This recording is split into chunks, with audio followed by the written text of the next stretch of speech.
Learn to improve what it is you're feeling. Learn to label your emotions correctly. Like understand what's going on in your body and why it feels the way that it feels, and what's going on and why, and how you can understand those feelings. The more you can understand your emotional state, the easier it becomes to manage. If you eat like a successful entrepreneur and sleep like and look after your health like a successful entrepreneur, if you work like a successful entrepreneur and you have like the friendships around you and you have the environment, are you far more likely to become a successful entrepreneur? If you're doing everything right, that paradoxical intent is going to lead you to where you want to be.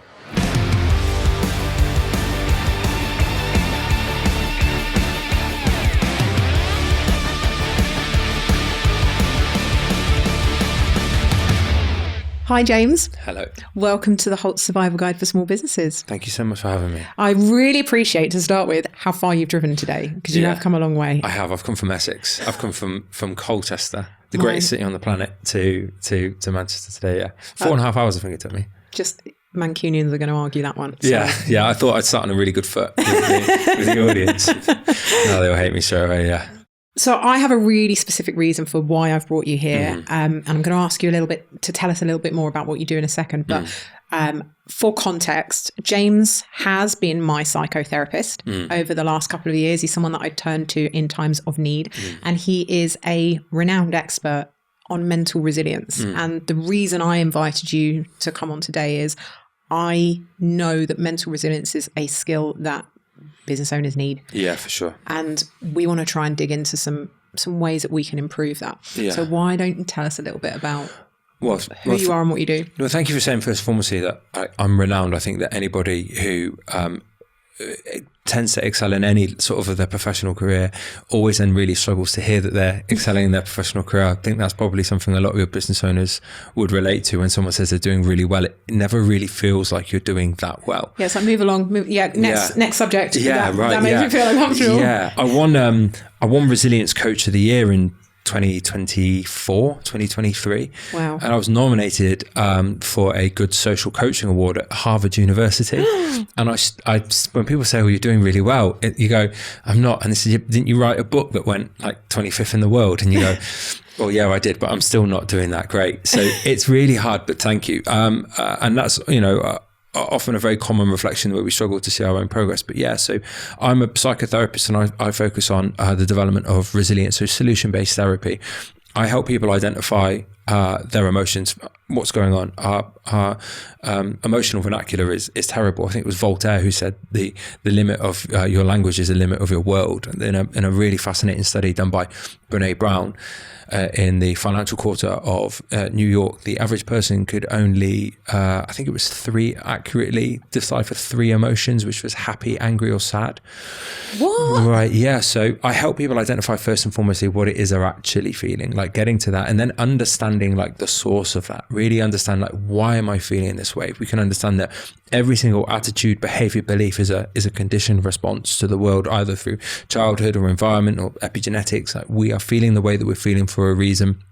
Then I teach them how to control it, and then I teach them how to use sort of critical thinking skills to come to an objective and rational action. It's that classic people say, oh, it is what it is, but I don't buy that. That's not resilient. It is what I choose to make it is a much better way. Now I understand why people stand on the hill and die on the hill of it is what it is. That's kind of the OG stoicism response. And the dichotomy of control is you can control your attitude and your effort and you can't control everything else.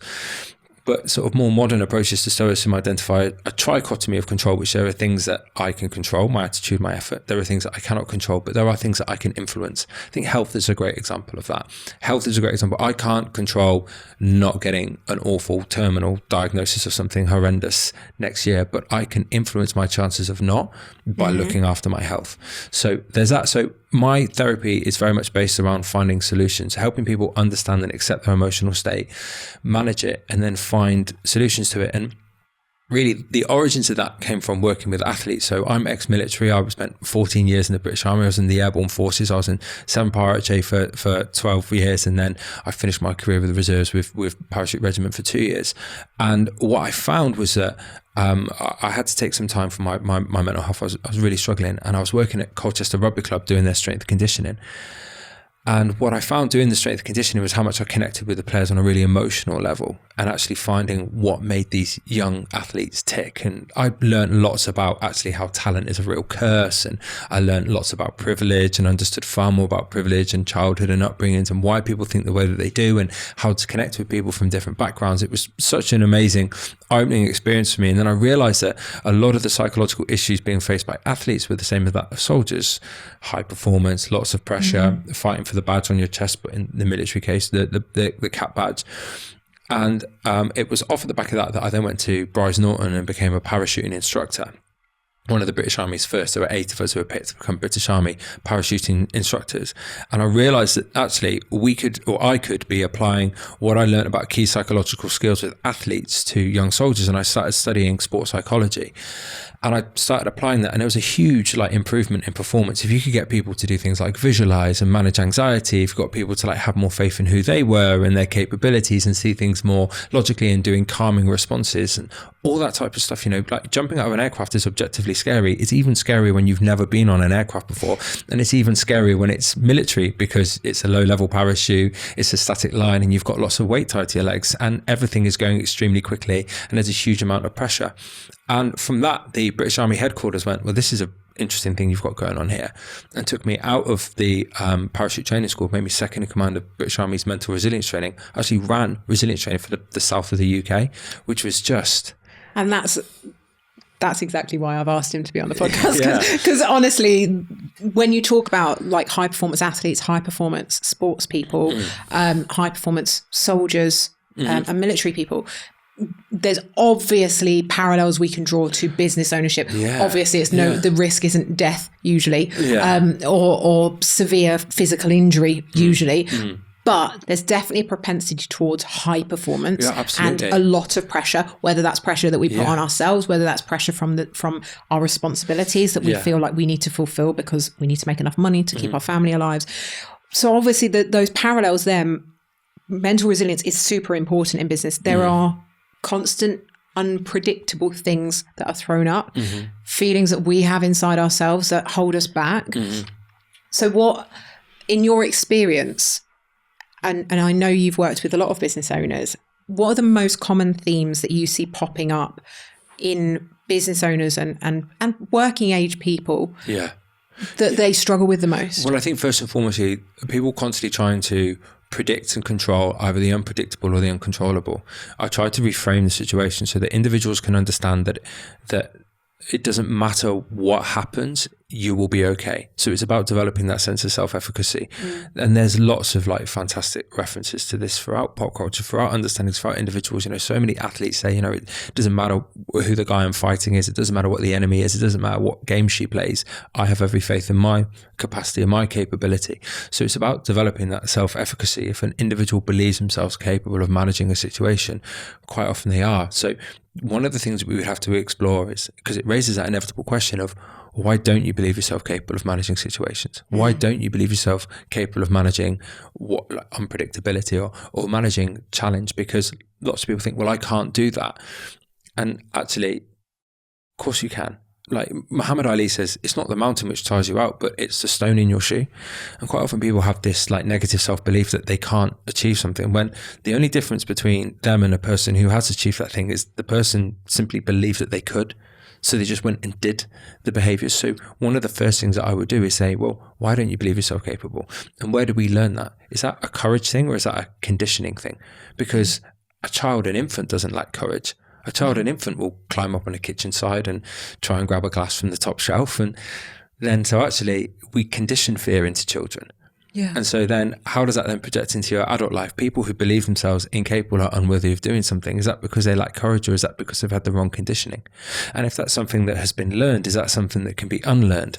Can we teach a different pattern of behavior? And that's really where the huge advancements in neurobiology step in. Great pioneers of neurobiology like Bessel van der Kolk and like Robert Sapolsky, who have done these amazing researches into how the brain responds to information and fear and emotional state and what we can do. We have this process that we're understanding even better called neuroplasticity, which is how the brain realigns neurons to new information.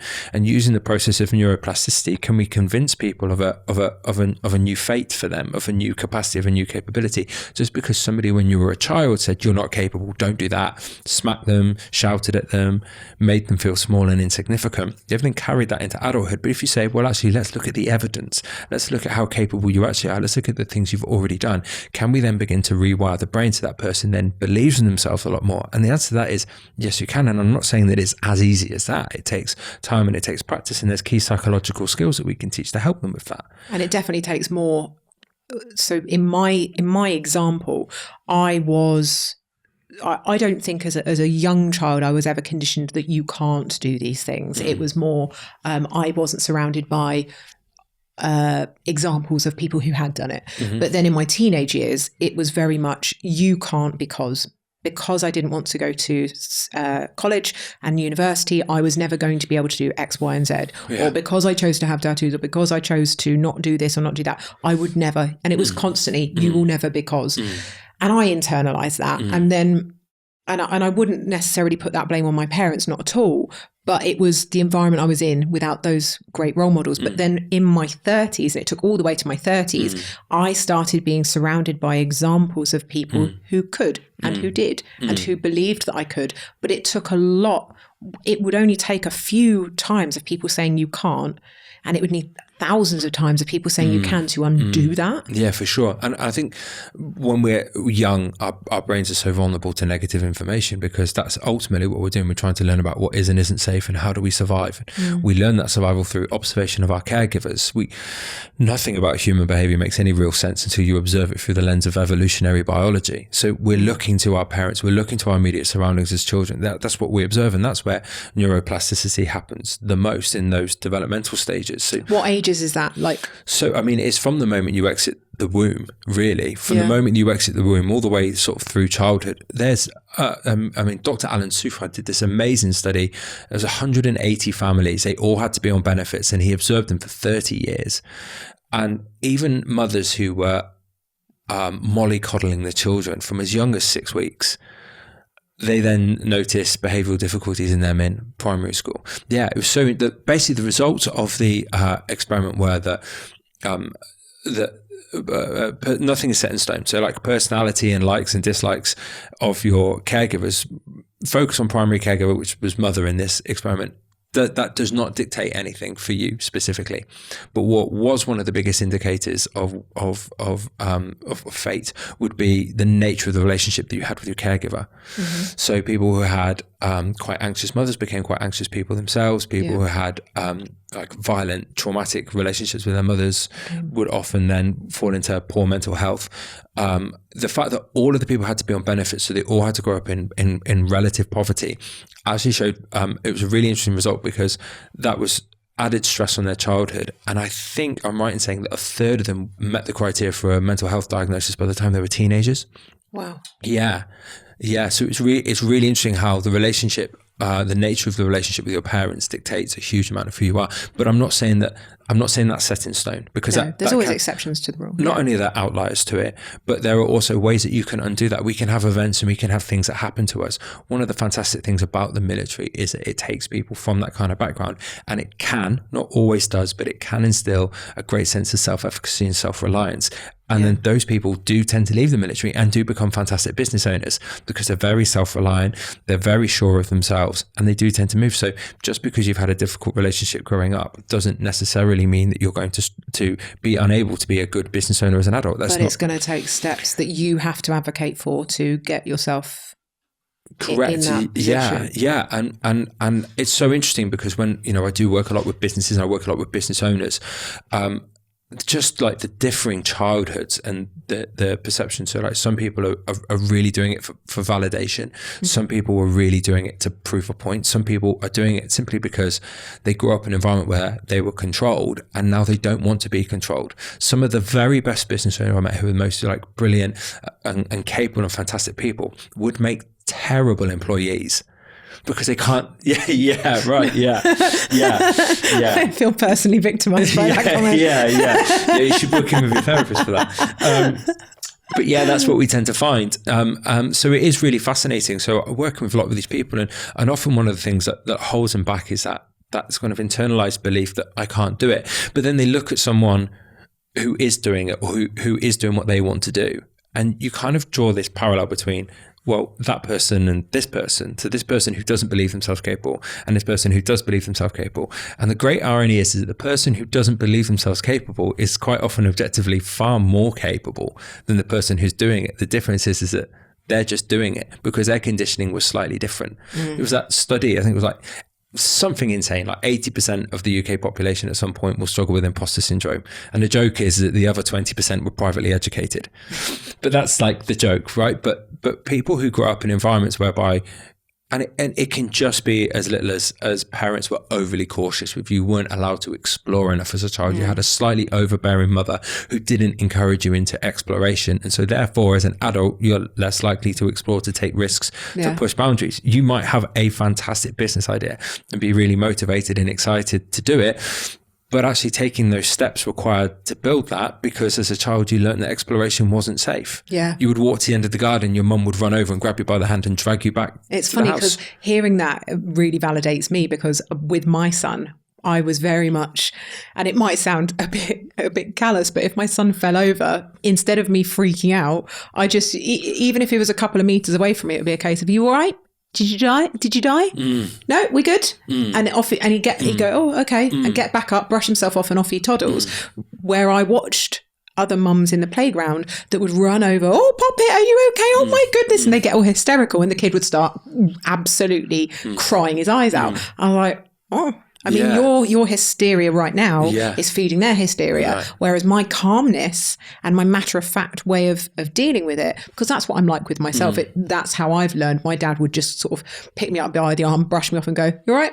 Like there was none of that. My mum was probably a little bit more overprotective, but my dad was very much like, he was a military man as well. Which is more matter-of-fact. Which is great. But then obviously on the flip side, we then have to like acknowledge the role that emotional avoidance can play on children. That if children learn that they can't express their emotions in a safe environment in front of their parents, then that leads to emotional suppression. It's a hard balance to strike. I mean that's led to like loads of really fascinating theories and studies. I think Freud, who said unexpressed emotions will manifest themselves as negative behaviors. And so I wonder how many people who struggle with something, as awful as addiction, and that's of course to exclude the genetic and epigenetic factors affecting addiction, but how many people were more susceptible to addiction because they can't express themselves authentically because they were never shown that as a child. Stuff like that is explored all the time. Like there's lots of fascinating studies like really looking into that. And I'm not saying that is always the case, because of course Carl Jung said every individual you meet is the exception to the rule. So when you understand somebody, it's harder to apply like one really solid theory to them, because you're like, actually there's far more factors affecting that. Very rarely is anybody a dichotomy of anything ever. But so what is really interesting is then to kind of break down and understand what motivates and why these entrepreneurs are pursuing this. Because why? Because objectively, it's greater risk. You could get employed and you could make money. So then why would you then choose to take on board all that risk yourself? Is that a desire to climb up a social hierarchy? Is that because your creativeness you feel is being suppressed? Is that because actually you just feel like you could do things better? And so it's really interesting to find that out about people and help them work through it and help them understand why they're holding themselves back. Like, what is that fear? Where did you learn that from? And that that doesn't necessarily have to be childhood. It almost always is, but it doesn't always have to be that. Do you have any advice for business owners to do that sort of, whether it's looking at themselves as business owners or whether it's looking at client behavior or the behavior of people that maybe come up against them with controversy and pushback? Do you have any advice on how they can sort of take a step back and look at what's happening through that kind of biological evolutionary lens? Well, I think can't speak. I think two really powerful things that people can do is, first and foremost, is have a really good understanding of human behavior.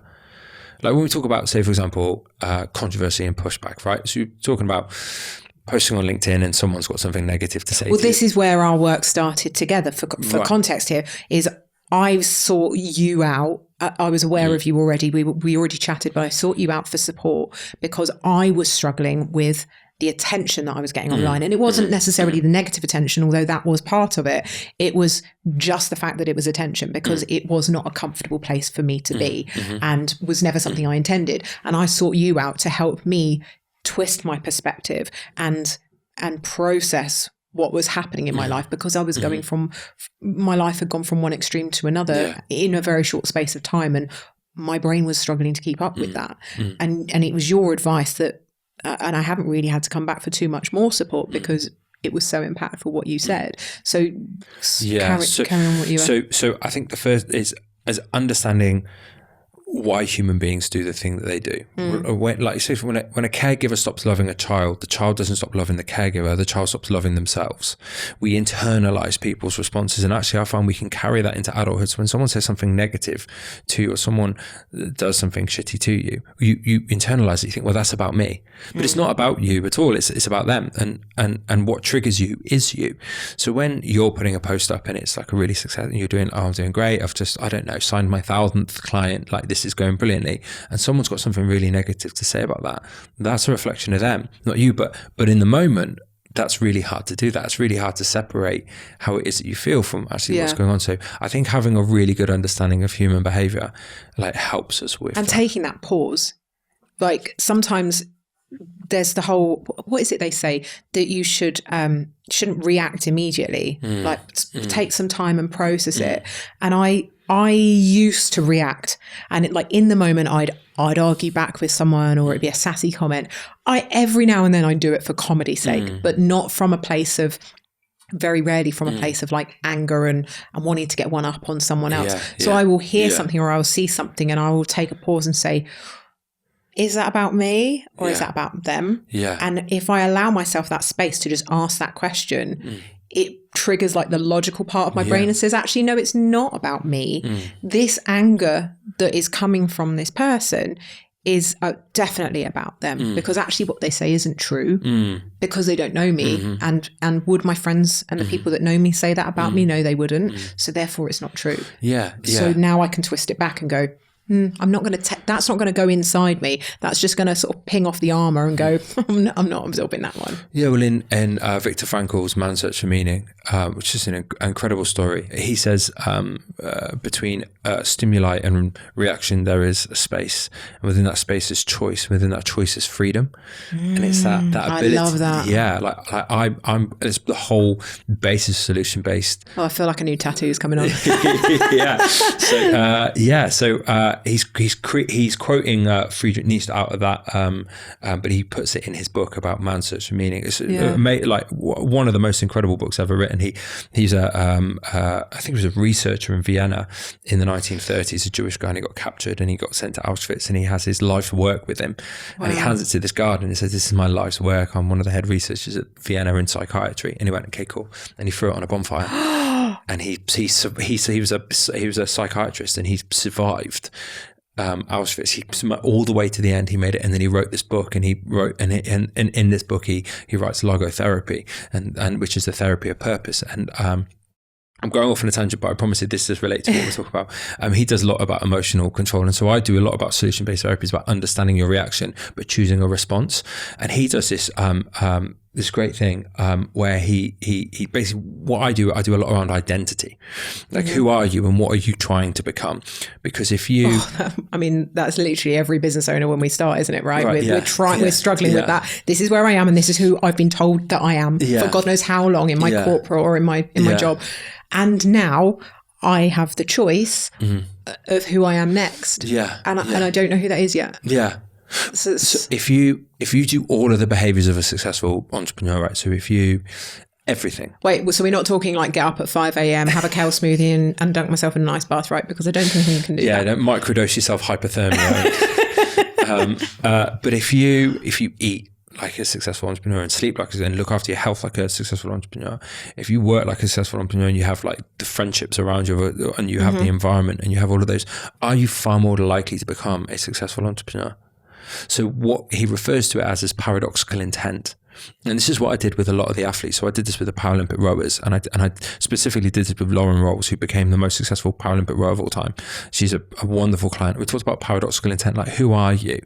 Which you're right, okay, so I'm the Lauren Rolls. Okay, cool. Well, what does that mean? Because you want the gold medal at the Paralympics, you got to eat, sleep, drink, socialize, train, live, do everything like a gold medal winning athlete, because then it's only a matter of time until they give you the gold medal. If you're doing everything right, that paradoxical intent is going to lead you to where you want to be. I need to quickly interrupt our chat to tell you about our brilliant sponsor. Running your own business takes courage, dedication, and hard work. And that's why over 100,000 small businesses and freelancers count on Kudos to protect what matters most. From professional indemnity and public liability to personal accident and income protection coverage, you'll only pay for the protection your business actually needs with no unnecessary extras. In a world of rising prices, Kudos has kept premiums steady for 8 years running. Plus, with their price match guarantee, you'll always get the best value without compromising on quality or service. Kudos understands that your business is more than just your work. It's your passion, your livelihood, and your future. Their policies and award-winning service are designed to give you complete peace of mind so you can focus on what you do best, running your business. Head to kudoscontractor.com to learn more and use code LEA10 at checkout to get 10% off your first policy, subject to eligibility. Now, back to the conversation. So how important is it then to have realistic role models? Because this is part of why we're doing this podcast, right? It became very apparent to me in the community that we have that the thing that we don't see is the true life stories of business, the realities. We see the social media filtered version, but we don't see the realities of what day to day as a successful business owner is. And when I say successful, that's obviously a very broad sort of description, but my personal definition of successful is I make enough money to live comfortably without stressing about my bills. Like if I have a little car bump and I need to replace the bumper, or if, I need to move house, I've got enough security there. I can live comfortably and I'm doing a job I love and I've got enough to provide for my child. And I'm waking up content every day. And I might not be deliriously happy about my job every single day, but more often than not, I'm pretty damn happy. That's my definition of success. It looks different to everyone, but we don't have, as business owners, I don't think, enough realistic versions of success. We have a lot of people we put on pedestals that are multimillionaires, they're tycoons, they're really world-renowned, they're significantly successful in the traditional sense in their field, but we don't have real people to aspire to. And they're more modest versions of success. So how important is that when it comes to having this sort of, what was it you called it, the paradoxical intent? So if I want to mimic a successful business owner, I need to see a successful business owner. That's my definition of success. We don't have that. Not how I describe success anyway. So then I would say, to quote the Stranglers, no more heroes, right? Why don't we, instead of trying to idolize one person, why don't we idolize multiple traits of different people? Yeah, so great advice. Yeah, so just say, for example, who's probably Winston Churchill. Right, Winston Churchill is a great example. I love that guy. He's amazing. He's actually got some really controversial opinions. He did some things that now we go, that's not ideal in the slightest. Yeah. He's actually a very flawed hero. Okay, cool, right? And I mean, I love a lot of the things that he said. He said some of the most amazing things, and he led the country undeniably. But why can't I admire bits of him? Yeah. Why can't I look at different people and go, well, maybe I want to be able to inspire people with words in the same way that Winston Churchill would, but I want to show people the same level of kindness and speak about kindness in the way that Martin Luther King spoke about kindness. I want to be athletic like this person is athletic. I want to be strong like that person is strong. I want to understand emotions in the way that this person does. Do we not then set ourselves up for failure because the idea of being that, like if we're taking sort of the very best part of a whole variety of people, is there realistic expectation that we can be, I mean, we're not saying I necessarily want to be as athletic as this and as inspiring as this and as kind as this. I love the principle, but would that, if we had too many, if we're taking the best bits about all of these incredible people, we would maybe never reach that goal. Well, I think I'm not going to be as kind as Martin Luther King, or no, of course not. But accepting your flaws as well. It's about being human. So looking at that and going, I'm inspired to try and be like that. Now, one of the things that we have is we leave very little space for self-compassion. Yeah. Because for many, many reasons. Like, we've lost a real sense of community, and a community is supposed to be kind and soft, and we're no longer driven by community. We're driven by individualistic goals. I'm working on changing that. Yeah. Sorry. Yeah. But it is true, you know, and actually the loss of the community has been linked to many mental health conditions and issues. There are many, many veterans, I'm sure, who would agree with me when I say one of the worst things the army did was give everybody single man rooms. Like, the best thing about the army is you were in 4-man rooms. If one of you had a problem, all of you had a problem. Mainly the role of the other people was to tease you for it, but like you all had a problem. Like, everyone looked after each other.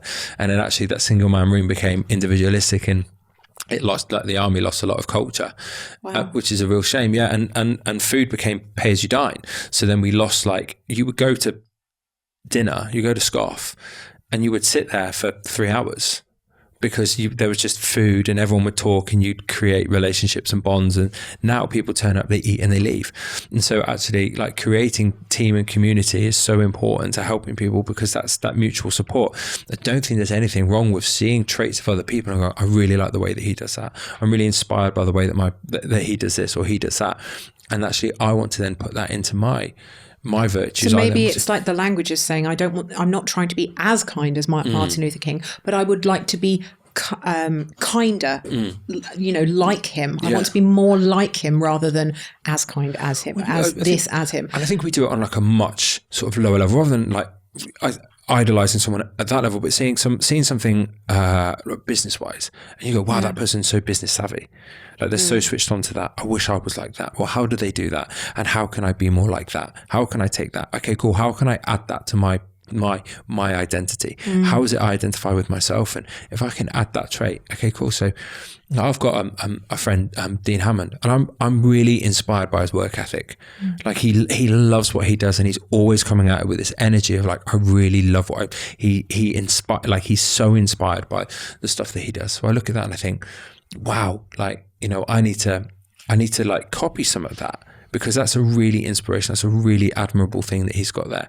And he works hard, and he really does work hard, and he produces some fantastic results. And I think, well, that's something that I've added to my identity. That's now how I perceive myself. I've added that into my identity to try and just become this most fulfilled version of myself.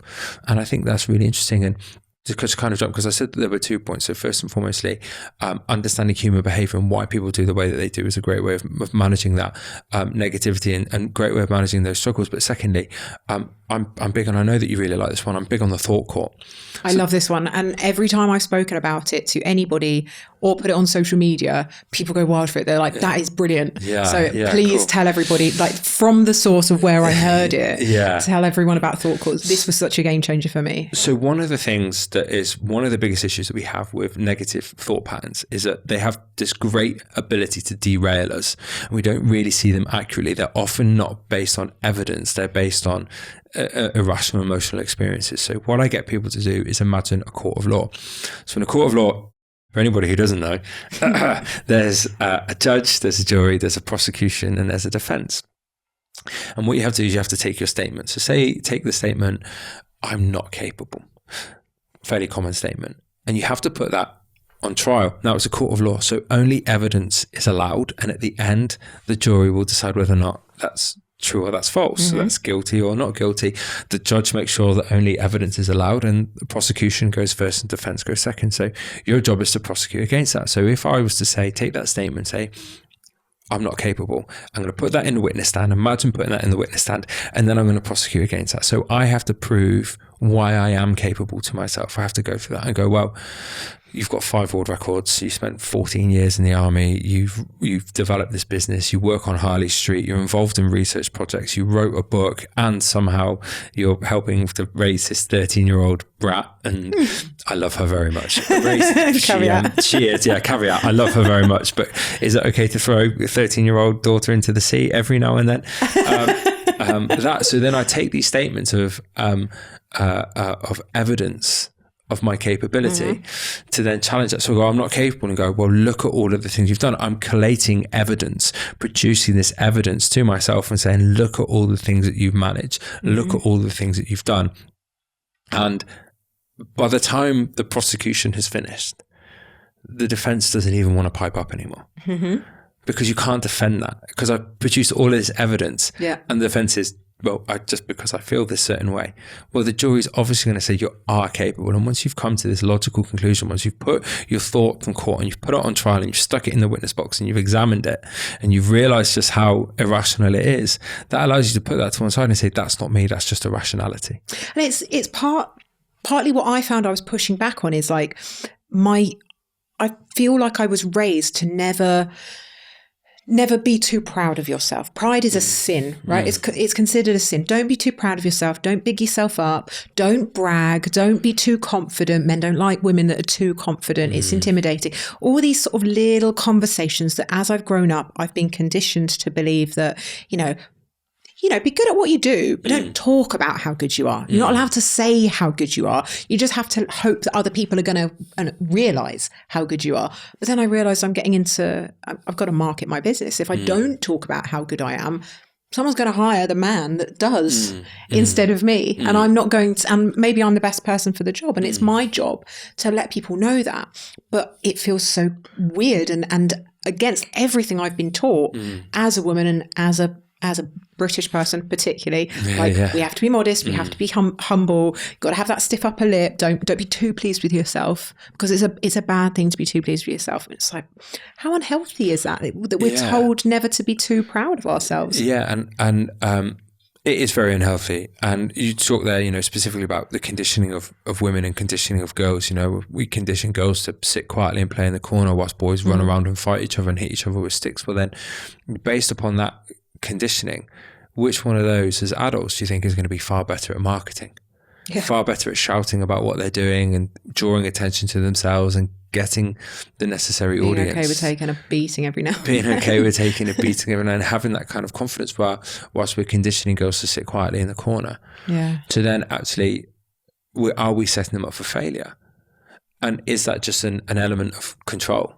That then becomes an easier woman to control. If you make her believe that she isn't capable of doing something as a child, then as an adult, does that become easier to coerce? And it's so much harder as well, because when you, especially as women, but I know it's not exclusively to women, what I've also found with a lot of the business owners around me is that it's not just how we feel about ourselves and going, oh, I mustn't do that because I'm going to be seen to be too proud. It feels uncomfortable to be seen as not being modest, even if it's false modesty, even if it's everything proves that you should be proud and shout about it. It's then the reactions of other people who maybe don't get, maybe they don't own a business, maybe they're an employee and they don't understand the concept of marketing. They don't know what it's like to market yourself, to be reliable. It's your responsibility to go out there and attract the clients or get those clients. If you're employed, unless you're in a sales role, that's not your job. So you get the employed friends around you that are going, feels a bit weird. Like, you're always talking about your business. You're always bigging yourself up, like posting client testimonials, like talking about how great you are all the time. It's so weird. It's so uncomfortable. You're bragging. You're like, you're not bragging, you're marketing. But they don't get it. And so they transfer that onto you and you end up making yourself small and go, well, I don't want to post on Facebook or LinkedIn and talk about my business because my friends are making fun of me and they're judging me on it and they think I'm full of myself. But actually, it's like, I'm just trying to pay my bills. Yeah, and you do yourself a massive disservice. Yeah. Because what you're saying is objectively true.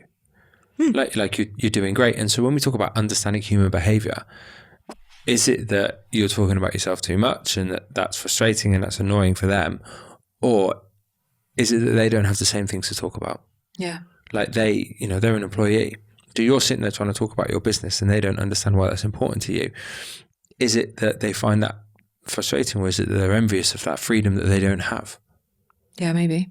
Right. Could be all sorts of things, couldn't it? Right. I mean, it's really easy to be envious of the person who's self-employed when you're clocking in at 9 o'clock for a job you don't really like to work for people who you can't stand.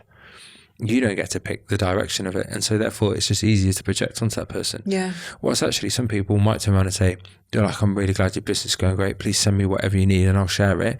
Like, you're doing great. Let me know if I can get anything from you. Yeah. And you're like, wow, that's a really supportive person. And they might be employed or they might be self-employed, but it's that emotional intelligence to think, wow, yeah, that person's doing great.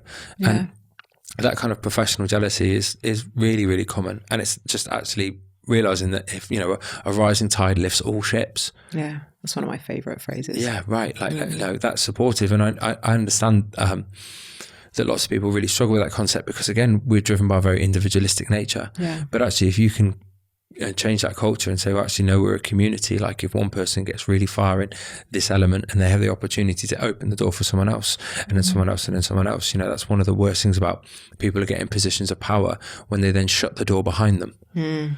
You know, people have like elevated and helped them and support them get into that position of power, and they get there and they say, okay, cool, thanks, and then they close the door, and that's a crying shame. So I think that actually developing that and cultivating that idea of community, I mean, the studies have proven it really massively increases mental resilience and emotional well-being. We notice it. I notice it because, you know, the community, we've got hundreds and hundreds of members in there now, and I see the interpersonal relationships developing, and I see people literally grow in confidence and passion and capabilities because they have people around them that they feel they can ask questions of without being judged, without being made to feel stupid. They can share their wins and their celebrations or the things that they're struggling with, again, without someone going, oh, well, who's a big shot now? Which is not necessarily what your non-business owner friends would say, but sometimes it feels like, well, they might say that, or I think that it's possible, so I just don't celebrate my wins in front of them because they're just going to think I'm bragging. And it's such a strangely uncomfortable place to be. So if we were talking to, you know, our audience is mostly business owners, I would say in their first 5 years of business, if not still side hustling or employed and thinking about starting a business, what are some key practical tips that people can take away from today that will help to improve their own mental resilience? So I think particularly from the business perspective, if we were to kind of drag elements of the previous conversation into this, ask yourself, what would a man called Rupert do now? Yeah, okay. Upper class, well-educated, arrogant. Not all Ruperts. Not all Rupert. It's the reason why I use the name Rupert is because that's a nickname for an officer in the army. Okay. So, but someone upper class, who has that confidence. You might be far better qualified, far better capable than them, but they have the confidence, that blind confidence, to go for it. So what would a man called Rupert do now? Like, actually just asking yourself, if I genuinely believe myself capable, what would I do? I think the application of the thought court is a massive win because overcoming that. I think understanding the way that your body feels, like really, really improve on the language that you use to describe what's going on. And there's lots of fantastic things you can do for that. Understanding something as simple as the feelings wheel, which is at the center of it, we've got the core: angry, sad, happy, and then, you know, and then from there, it then, like a color wheel, does it expands on the emotional states and the sort of the variety of emotional states. So, like, learn to improve what it is that you're feeling, learn to label your emotions correctly, like understand what's going on in your body and why it feels the way that it feels, and what's going on and why, and how you can understand those feelings. The more you can understand your emotional state, the easier it becomes to manage. Like, are you feeling anger or are you feeling shame? And then that shame is becoming anger as a defense mechanism. And wherever there is pride, there is shame. So actually, what is being driven by your ego that's creating this anger response here? And actually, how can we better manage that? I think getting therapy is a huge win. I can recommend. Thank you. Yeah. Getting therapy is a huge win because, you know, I work with lots of business owners, and there's lots around development of resilience in therapy, which is the understanding of self and managing our behaviors. There's only so long you can ignore your traumatic experiences for. Do you think a good way into, I mean, this conversation is obviously being amazing. I could easily sit here and do this for hours, but we do want to try and keep it under an hour for our inattentive listeners.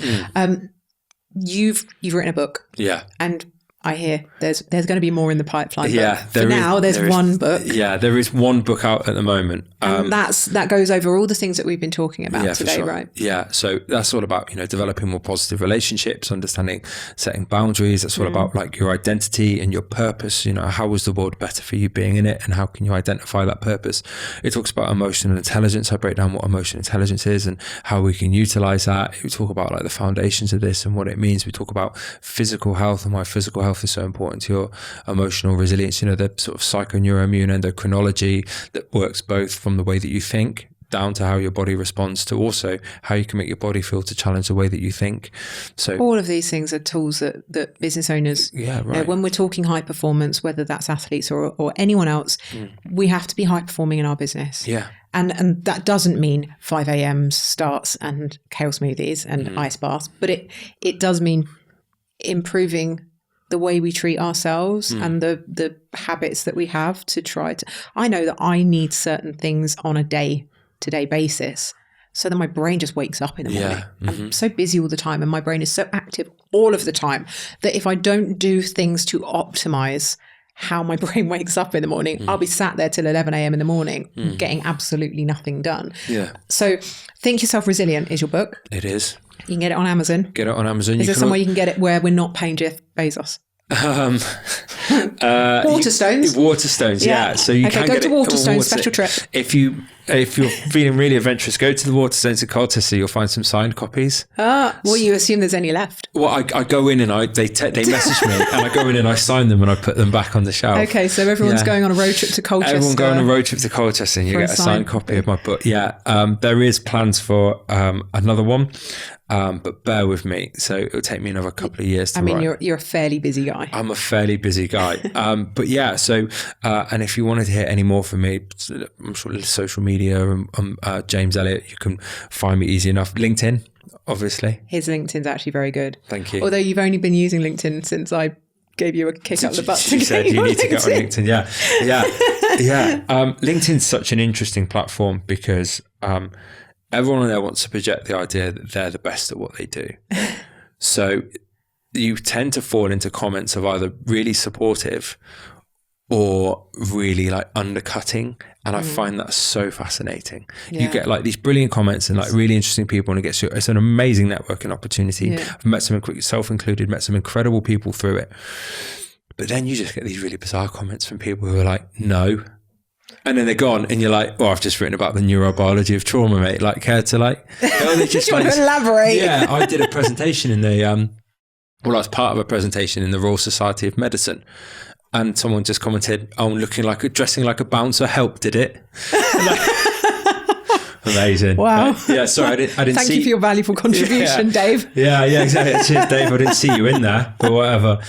So I found that to be a really interesting platform. And when we were talking and you were on LinkedIn and I was sort of having a look through it, I found it like very fascinating. Like, what's going on there? I think your experience is very much dictated by your own activities on there. And if you're not actively engaging, you are going to see a whole different newsfeed than if you are seeking out content that you genuinely enjoy. It makes a huge difference. But there's always going to be the people who like to be controversial just for the sake of it. And in the past, it would upset me. Yeah. And it would trigger parts of me. But I'm so at peace and confident in the fact that doing what I do on LinkedIn now brings me the lifestyle that I've always dreamed of for my son. That there's really nothing that anyone can say or do that's going to dent that now, because my purpose is bigger. I'm not doing it to be liked. I'm doing it to provide for my child, and being liked is a happy byproduct, but not compulsory. So, yeah, it's an interesting one, and it's definitely a point that you have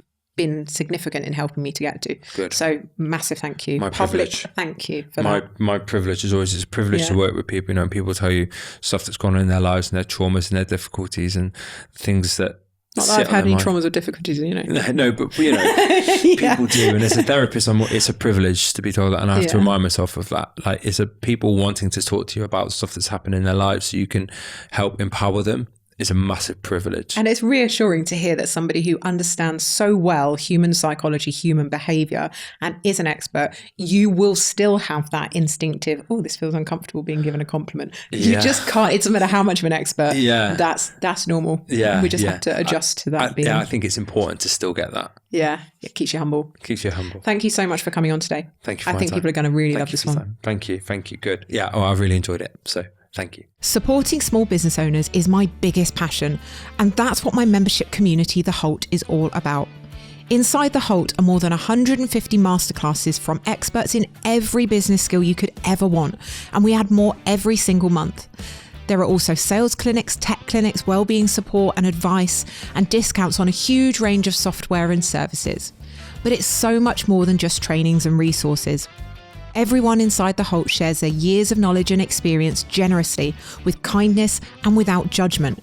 They're super active. The chat channels are buzzing, and it's like having 600 business cheerleaders in your pocket, willing you to succeed and helping you wherever they can. And we offer all of this and much more at an extremely low price, because we know that budgets are tight when you're bootstrapping a business. The HoLT is a kind, inclusive and non-judgmental place where everyone knows that working together is the fastest way to succeed, and it makes it a whole lot more fun. We would love for you to join us. You can check out the full details on the-holt.com. Or if communities aren't really your vibe and you just want access to the hundreds of expert masterclass recordings with a combined value of more than £10,000, you can access the Vault right now for just £20 per month.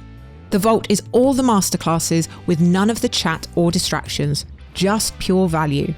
Visit the-holt.com/vault to sign up and start binging your way through brilliant trainings from leading experts.